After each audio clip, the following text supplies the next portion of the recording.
Assalamualaikum warahmatullahi wabarakatuh. Apa kabar guys? Semoga kalian tambah sehat, tambah kuat, bisa mengendalikan anxiety kalian, semakin bisa menjalani hari-hari dengan ceria, sehat lagi seperti sedia kala. Amin ya Allah ya Rabbal Alamin. Buat kalian yang suka dengan channel aku, silahkan di subscribe. Buat kalian yang suka dengan video ini, silahkan di like. Buat kalian yang berpikir bahwa video ini bisa memberikan manfaat kepada kalian dan orang-orang lain ya, teman-teman kalian, silahkan di share. Dan apabila kalian punya komentar, baik yang itu pertanyaan ataupun mau sekedar sharing tentang bagaimana cara kalian kembali sehat, bagaimana cara kalian untuk menghadapi, mengendalikan si anxiety ini, kecemasan, panic attack dan lain-lain, kalian silahkan tulis di komentar ya. Barangkali aja komentar kalian bisa dilihat sama yang lain dan bisa memberikan kesembuhan pada yang lain. Di video kali ini aku mau membahas tentang panic attack. Panic attack, jadi serangan panik ya, serangan panik atau panic disorder.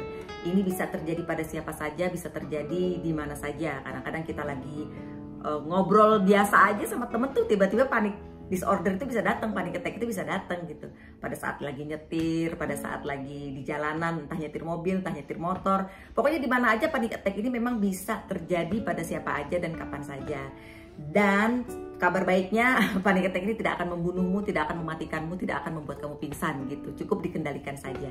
Panic attack itu adalah keadaan di mana kamu tuh sebenarnya tenaga kamu sedang dalam keadaan superpower gitu loh. Jantung berdegup kencang ya kan, terus darah jadi ke otot. Itu yang membuat kamu jadi kelihatan tuh kayak pucat pasi gitu, darah ke otot gitu kan.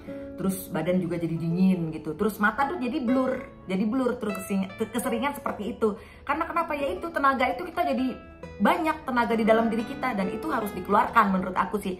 Entah itu dikeluarkan atau kamu menyadari bahwa tidak terjadi apa-apa sama diri kamu.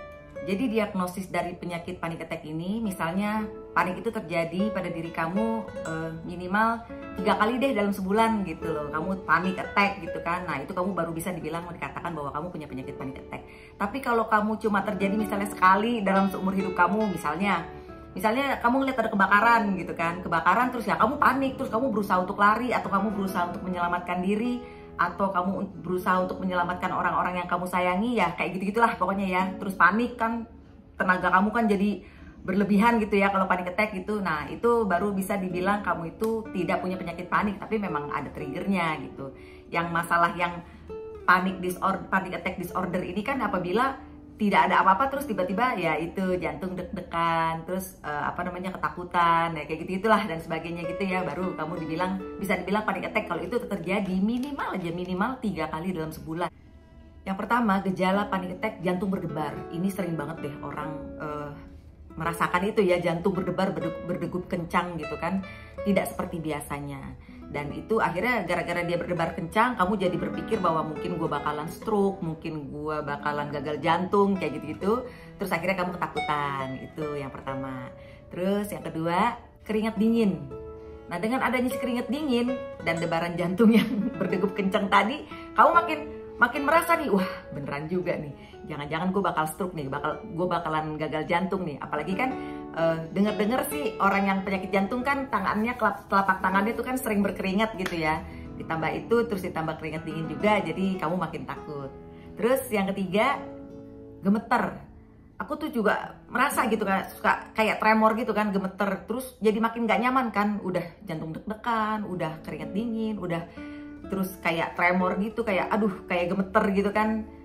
Jadi makin takut gitu loh, jadi makin terasa bahwa ini, wah ini gue pasti bakalan gagal jantung nih, pasti bakalan stroke nih. Jadi kemana-mana kan pikirannya kan. Yang keempat, sesak napas. Jadi gini, aku sih ngerasa napas aku tuh kayaknya ringan banget gitu, ringan banget nafasnya. Jadi kayak nafas itu nggak nyampe ke paru-paru gitu. Aduh kenapa ya, kok gue kayaknya napasnya nggak enak banget nih. Nah kadang juga kayak tercekek tuh gitu loh, kayak aduh nggak enak banget. Pokoknya napasnya bisa aku sih menamakannya itu sebagai sesak nafas. Yang kelima, nyeri dada kadang di kiri, kadang di kanan, kadang agak ke bawah ketek sini gitu kan. Terus jadi mikirnya pernah gitu aku mikir gini, jangan-jangan gue kanker payudara gitu kan. Aduh, sampai aku ke kaca, aku cari-cari kali aja ada benjolan gitu-gitu kan gitu. Dan aku juga memang belum pernah coba untuk nyari juga sih aku kanker atau enggak. Tapi ya sekarang ini akhirnya aku tahu bahwa ya memang itu salah satu dari gejala si panic attack itu gitu loh. Jadi sakit di sini gitu.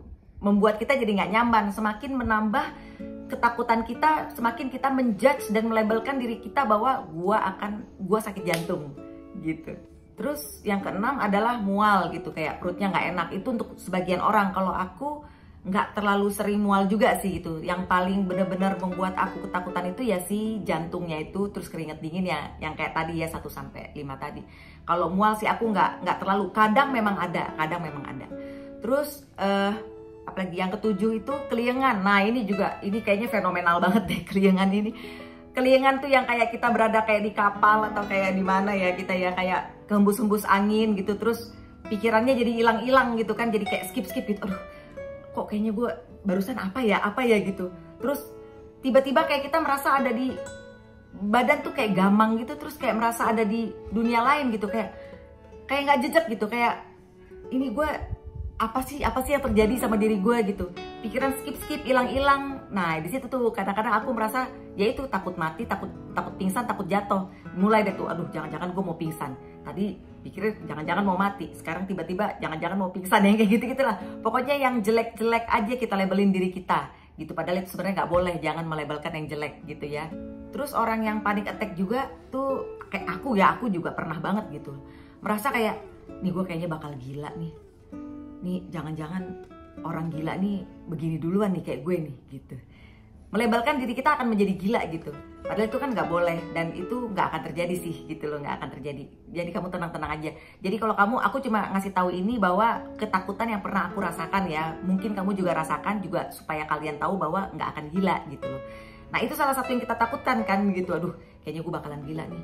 Aduh nih berisik banget sih. Pokoknya nggak enak banget. Rasa takut mati dan rasa takut pingsan itu yang bikin kamu jadi pergi ke UGD lagi gitu kan. Pergi ke dokter, ngecek badan, apa segala macam lagi dan lagi. Karena ya sensasi fisik itu yang membuat kamu jadi ketakutan gitu loh. Apa sih yang terjadi sama diri aku? Apa sih penyakit yang ada di diri aku gitu loh. Pada saat kamu pergi ke dokter jantung, terus di EKG, terus dilakukan itulah cek jantung, terus dokter jantung bilang nggak ada yang terjadi apa-apa dengan kamu, terus kamu jadi nggak percaya. Karena kenapa? Karena jantung saya deg-degan dok, jantung saya tuh kayak mau, ya bisa dibilang jantung saya tuh kayak mau copot gitu kan akhirnya. Jadi kamu nggak percaya sama dokter itu gitu loh. Itu yang membuat kamu jadi, si sensasi fisik itu yang membuat kamu jadi tidak percaya dengan diagnosis dokter. Dan yang aku baca gitu ya, ada juga yang merasa bahwa sebagian tubuhnya tuh kayak mati rasa gitu loh. Ini nggak aku alami. Jadi aku cuma ngasih tahu kalian gejala-gejala dari si panic attack gitu kan. Itu nggak aku alami. Tapi ada yang merasakan seperti itu. Terus ada juga yang merasakan badannya panas, ada juga yang merasakan dingin. Kalau aku dingin, aku merasakan dingin. Telapak tangannya dingin, terus badannya dingin, kakinya apalagi dingin.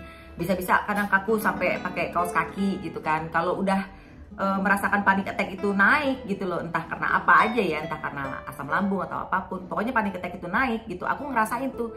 Nah badan tuh pasti dingin tuh kayak gitu. Nah itu kadang-kadang yang membuat waktu kita belum ngerti bahwa ini adalah panic attack, nah itu merasa bahwa wah orang kalau mau mati kan badannya dingin gitu kan.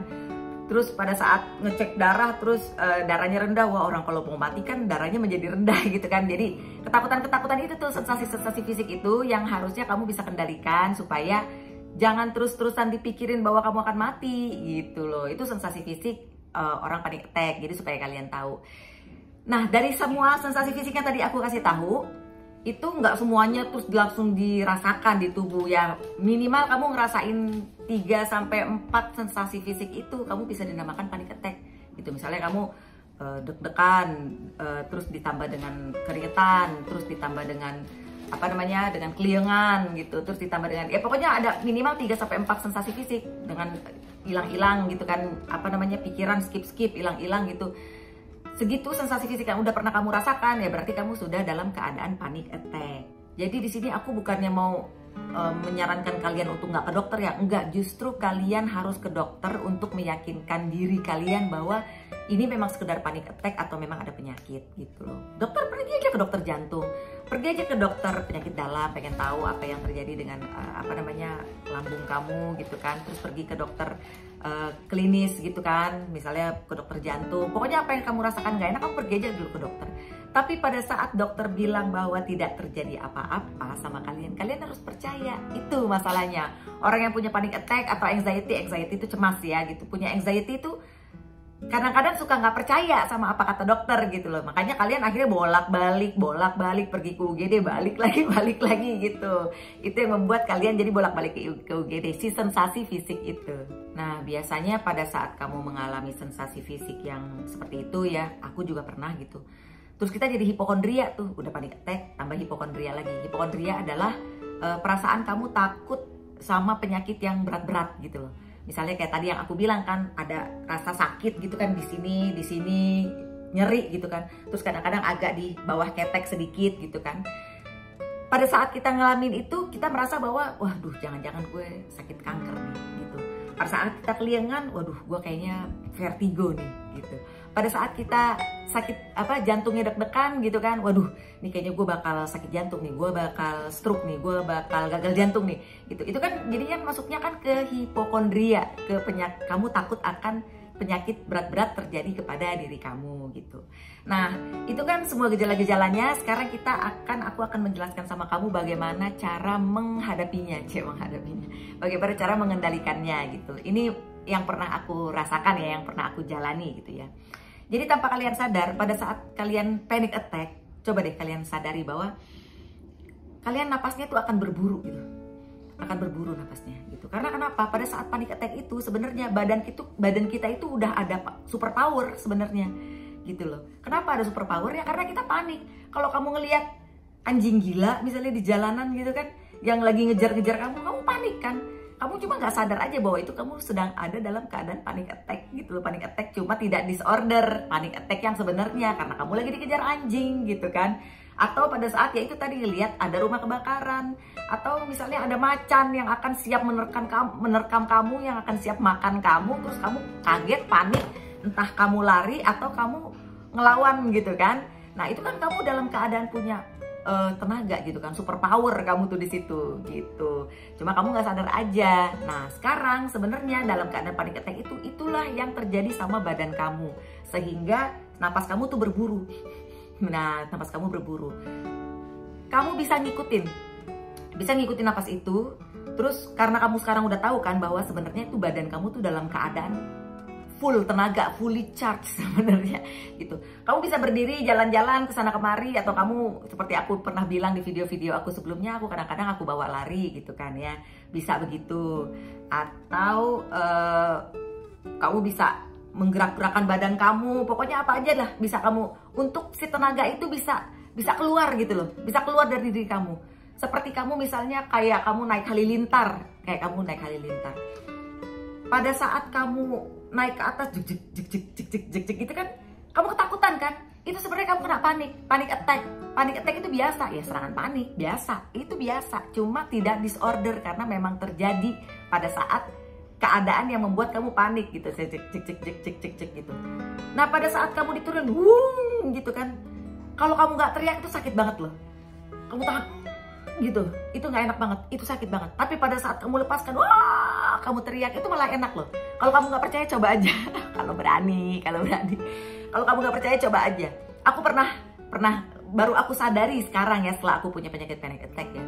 Oh iya juga ya, pada saat kita naik halilintar itu ya memang kita udah dalam keadaan serangan panik di situ. Aduh, jangan gitu kan. Pas turun terus kita nggak lepaskan, nggak teriak, itu emang nggak enak banget. Itu nggak enak banget. Itu yang kadang-kadang malah jadi bikin muntah gitu loh. Pas udah selesai udah turun jadi gitu kan. Gitu. Jadi kalau menurut aku sih lebih baik kamu ya udah ambil jalan-jalan atau kamu sekedar lari-lari gitu. Nah, bagaimana kalau ini terjadi pada saat kamu sedang di mobil, misalnya sedang nyetir atau sedang di motor, atau bagaimana kalau sedang terjadi di ya kamu lagi sama teman-teman kamu gitu kan, terus kayaknya kalau kamu langsung lari-lari langsung gimana kan aneh banget gitu kan. Teman-teman kamu bisa lu kenapa lu bisa gitu. Nah yang jalan yang bisa kamu lakukan adalah jalin jemari begini nih, biar agak sakit. Jadi itu sebenarnya memang tenaga kamu nggak terlalu keluar, tapi itu akan membuat pikiran kamu tuh balik bahwa di rasa sakit ini membuat pikiran kamu jadi kembali ke diri kamu gitu loh, bahwa nggak terjadi apa-apa, nggak ada macan yang ngejar, nggak ada kebakaran, nggak ada anjing gila gitu loh. Ya seolah-olah maksudnya gitu loh, karena kan kamu out of the blue gitu tiba-tiba panik kan gitu, tiba-tiba kamu datang panik. Nah kamu boleh tuh jalin jari jemari kamu giniin, biar dia sakit gitu, gitu, biar dia sakit. Jadi kamu pikiran kamu tuh balik lagi ke situ. Atau aku pernah juga kalau lagi di mobil begini, kepala aku gini nih. Tapi ada iramanya ya, iramanya gini.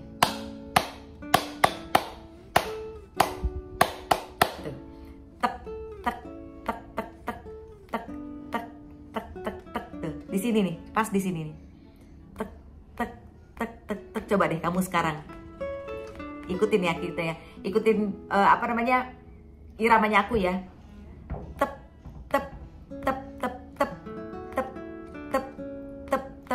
Coba agak cepet. Jadi jangan cepet-cepet banget ya, iramanya begitu tuh. Nah iramanya kayak gitu tuh. Nah itu sering membuat aku jadi lebih nyaman gitu loh. Jadi pikirannya tuh jadi kembali lagi bahwa dengan adanya ketukan itu, kita konsentrasi ya ke ketukan yang ada di kepala itu ya. Itu biasanya aku jadi balik lagi gitu. Nggak tahu gimana diri aku tuh jadi seperti menyadari lagi di kondisi aku bahwa gue nggak terjadi apa-apa, gue nggak ada apa-apa gitu. Itu terjadi sama aku gitu. Atau bisa juga, ini aku belum pernah, cuma aku dengar dari video-video lain yang aku akan share ke kamu gitu loh. Dengar dari lihat-lihat juga di video-video lain. Ada juga kayak Bang Erick Wibowo itu, dia nyari makanan kalau lagi panic attack gitu, dia bilang dia akan nyari makanan gitu loh. Aku belum pernah aku lakukan sih hal yang seperti itu, nyari makanan itu belum pernah. Yang pernah aku lakukan adalah yaitu jalan, lari, pokoknya aku keluarin semua tenaga yang super power ada di diri aku itu, dan menyadari bahwa gue nggak apa-apa kok, gue masih bisa lari, gue masih bisa jalan, gue masih, nah kayak gitu. Aku menyadari di situ gitu. Atau si tadi tuh yang kepala tadi, atau si jalin jari jemari itu, biarin sampai terus gitu, pokoknya menyadari bahwa gua di sini gitu loh. Pikiran gua dibalikin lagi ke sini. Jangan kemana-mana, sini tarik lagi gitu. Salah satu cara meredakan si panic attack ini adalah dengan cara pernafasan ya, pakai nafas perut gitu. Terus kamu tarik, tahan, mau tahan 3, mau tahan 5, mau tahan berapa boleh, terserah. Terus kamu keluarin lagi. Pada saat kamu tarik napas, kan ada rasa dingin tuh di hidung kamu. Nah, kamu bener-bener pusatkan pikiran kamu ke situ. Tahan, mau tahan berapa aja terserah, lalu keluarin.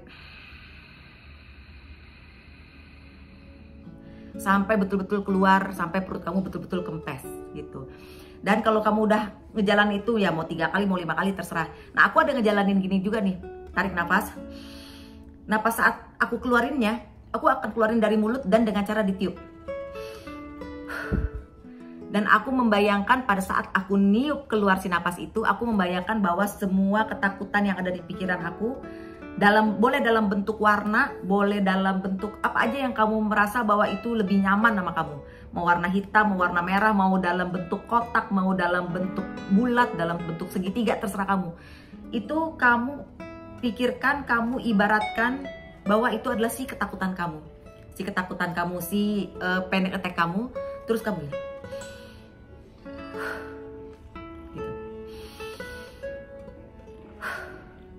Keluarin. Itu juga jadi tenaga kamu juga cukup keluar kan dengan cara dihembuskan seperti itu. Bisa tenaga kamu juga keluar. Dan yang kedua, kamu ibaratkan bahwa itu adalah si ketakutan kamu.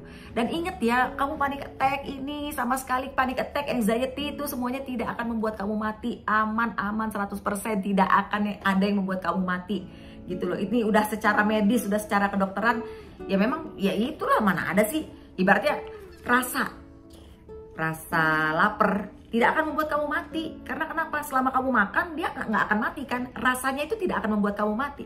Rasa haus, rasa cinta, rasa sayang, rasa panik, rasa cemas, itu semua adalah soal rasa.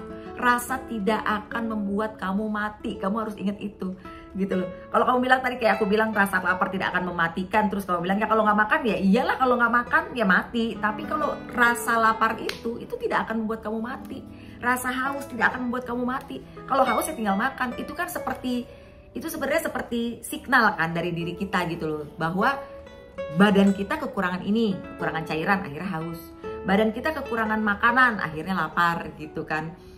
Seperti si cemas ini juga gitu loh, bahwa badan kamu sedang merasakan sesuatu yang nggak enak sehingga si amigdala ini mengirim signal cemas gitu loh sama kamu. Ya berarti harus apa? Berarti harus diterima. Ya udah, kayak kamu lapar kan, ya udah gue terima lapar, makanya gue makan. Kalau kamu merasa lapar terus gue nggak terima rasa lapar ini, gue nggak mau makan misalnya ya di luar puasa ya, terus kamu nggak makan selama beberapa hari gitu ya bisa mati gitu kan ibaratnya kan gitu ya. Jadi percaya yakin bahwa semua rasa panic attack, cemas, anxiety, hipokondria, segala perasaan yang mengandung disorder itu kan berarti kan kamu tidak bisa berlebihan gitu ya, berlebihan ini tidak akan membuat mati. Tidak akan membuat mati secara medis, secara kedokteran, oke? Jadi menurut aku sih panic attack itu harusnya sih ya diterima gitu loh, diterima. Pada saat kamu melakukan penerimaan, panic attack itu nanti akan makin jarang datang, gitu. Tapi pada saat kamu merasa bahwa panic attack ini adalah sebagai sesuatu benda asing gitu loh, benda asing yang kamu benci gitu, dia akan datang terus. Sama seperti kamu kalau membenci seseorang, itu kamu akan keinget lagi gitu. Atau kamu bukan membenci ya, kamu berada dalam suatu keadaan yang dimana kamu misalnya merasa malu gitu loh, merasa malu. Terus pas kamu pulang ke rumah itu kamu akan inget aja terus tuh rasa malu itu. Iya lo inget lagi, berulang lagi, besoknya terjadi lagi. Pada saat kamu bangun tidur, aduh malu lagi gitu. Pada saat kamu belum menerima kan begitu. Kalau kamu udah bisa menerima kan kamu udah tinggal let go aja, tinggalin aja gitu. Udah berlalu gitu. Ya, jadi gitu, insya Allah video ini bermanfaat buat kalian. Yang suka silahkan di subscribe, yang suka dengan video ini silahkan di like. Buat kalian yang merasa video ini bermanfaat buat kalian silahkan di share. Udah azan lagi gitu. Kalau kalian butuh sesuatu yang kepengen aku jawab, mungkin ya kalian bisa silahkan tulis di komen, atau kalian cara kesembuhan kalian silahkan tulis di komen gitu ya. Insya Allah bisa dilihat sama yang lain-lain gitu. Oke, sampai di sini dulu. Assalamualaikum warahmatullahi wabarakatuh.